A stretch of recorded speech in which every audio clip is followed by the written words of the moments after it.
Rule number 1. You must know the difference between an asset and a liability and buy assets. If you want to be rich, this is all you need to know. It is rule number 1. It is the only rule. This may sound absurdly simple, but most people have no idea how profound this rule is. Most people struggle financially because they do not know the difference between an asset and a liability. Rich people acquire assets. The poor and middle class acquire liabilities that they think are assets, said Rich Dad. When Rich Dad explained this to Mike and me, we thought he was kidding. Here we were, nearly teenagers and waiting for the secret to getting rich, and this was his answer. It was so simple that we stopped for a long time to think about it. What is an asset? Asked Mike. Don't worry right now, said Rich Dad. Just let the idea sink in. If you comprehend the simplicity, your life will have a plan and be financially easy.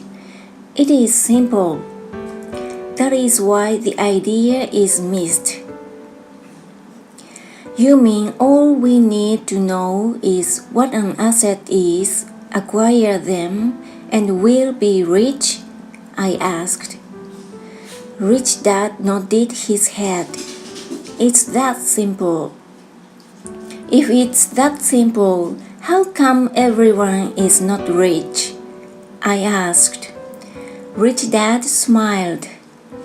Because people do not know the difference between an asset and a liability. I remember asking, how could adults be so misguided? If it is that simple, if it is that important, why would everyone not want to find out? It took Rich Dad only a few minutes to explain what assets and liabilities were. As an adult, I have difficulty explaining it to other adults. The simplicity of the idea escapes them because they have been educated differently. They were taught by other educated professionals such as bankers, accountants, real estate agents, financial planners, and so forth. The difficulty comes in asking adults to unlearn or become children again.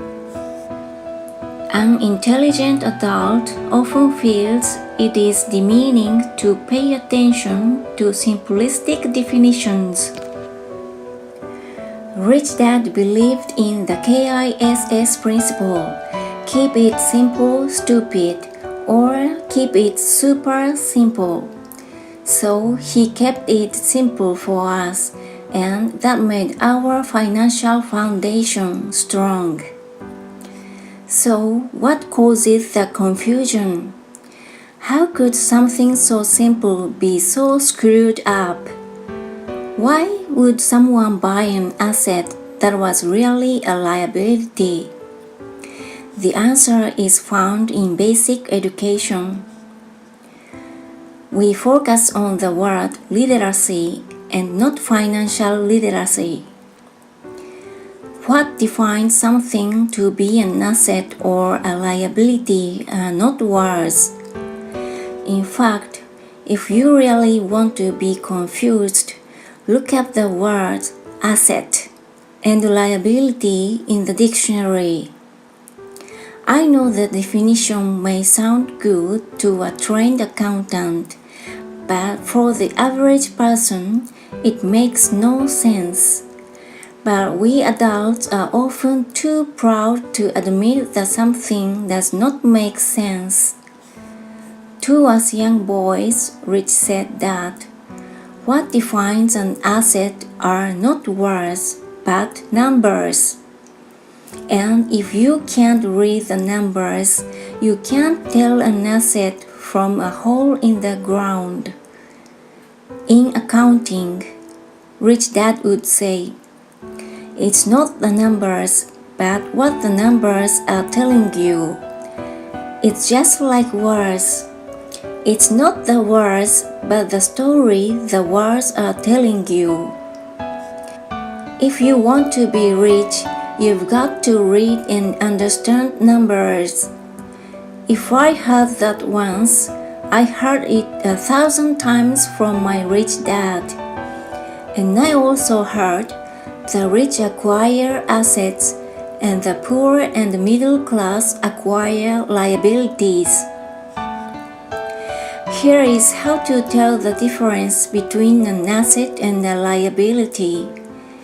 Most accountants and financial professionals do not agree with the definitions, but these simple drawings were the start of strong financial foundations for two young boys. This is the cash flow pattern of an asset. The top part of the diagram is an income statement, often called a profit and loss statement. It measures income and expenses, money in and money out. The lower part of the diagram is a balance sheet. It's called that because it's supposed to balance assets against liabilities. Many financial novices do not know the relationship between the income statement and the balance sheet, and it is vital to understand that relationship. So, as I said earlier, my rich dad simply told two young boys that assets put money in your pocket. Nice, simple, and usable. This is the cash flow pattern of a liability. Now that assets and liabilities have been defined through pictures, it may be easier to understand my definitions in words. An asset is something that puts money in my pocket. A liability is something that takes money out of my pocket. This is really all you need to know. If you want to be rich, simply spend your life buying assets. If you want to be poor or middle class, spend your life buying liabilities. Illiteracy, both in words and numbers, is the foundation of financial struggle. If people are having difficulties financially, there is something that they don't understand, either in words or numbers.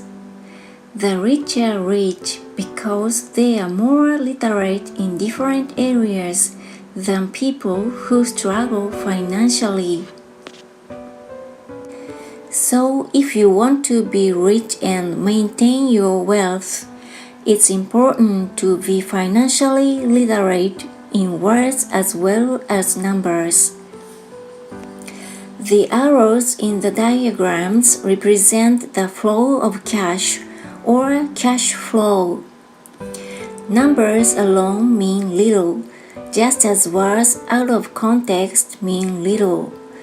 It's the story that counts. In financial reporting, reading numbers is looking for the plot, the story of where the cash is flowing. In 80% of most families, the financial story paints a picture of hard work to get ahead. However, this effort is for naught because they spend their lives buying liabilities instead of assets. This is the cash flow pattern of a poor person. This is the cash flow pattern of a person in the middle class. This is the cash flow pattern of a rich person. All of these diagrams are obviously oversimplified. Everyone has living expenses, the need for food, shelter, and clothing. The diagrams show the flow of cash through a poor, middle class, and wealthy person's life. It is the cash flow that tells the story of how a person handles their money. The reason I started with the story of the richest man in America is to illustrate the flaw in believing that money will solve all problems. This is why I cringe whenever I hear people ask me how to get rich quicker or where they should start. I often hear, "I'm in debt, so I need to make more money." But more money will often not solve the problem. In fact, it may compound the problem. Money often makes obvious our tragic human flaws, putting a spotlight on what we don't know. That is why all too often, a person who comes into a sudden windfall of cash, let's say an inheritance, a pay raise, or a lottery winnings, soon returns to the same financial mess, if not worse than the mess they were in before. Money only accentuates the cash flow pattern running in your head. If your pattern is to spend everything you get, most likely an increase in cash will just result in an increase in spending. Thus the saying, "A fool and his money is one big party." I have said many times that we go to school to gain scholastic and professional skills, both of which are important. We learn to make money with our professional skills. In the 1960s, when I was in high school, if someone did well academically, people assumed this bright student would go on to be a medical doctor because it was the profession with the promise of the greatest financial reward. Today, doctors face financial challenges I wouldn't wish on my worst enemy. Insurance companies taking control of the business, managed health care, government intervention, and malpractice suits. Today, kids want to be famous athletes, movie stars, rock stars, beauty queens, or CEOs, because that is where the fame, money, and prestige are. That is the reason it is so hard to motivate kids in school today. They know that professional success is no longer solely linked to academic success as it once was. Because students leave school without financial skills, millions of educated people pursue their profession successfully, but later find themselves struggling financially. They work harder but don't get ahead. What is missing from their education is not how to make money, but how to manage money. It's called financial aptitude. What you do with the money once you make it, how to keep people from taking it from you, how to keep it longer, and how to make the money work hard for you. Most people don't understand why they struggle financially because they don't understand cash flow. A person can be highly educated, professionally successful and financially illiterate. These people often work harder than they need to because they learned how to work hard but not how to have their money work hard for them. If you like this video, give me a thumbs up and subscribe. Thank you!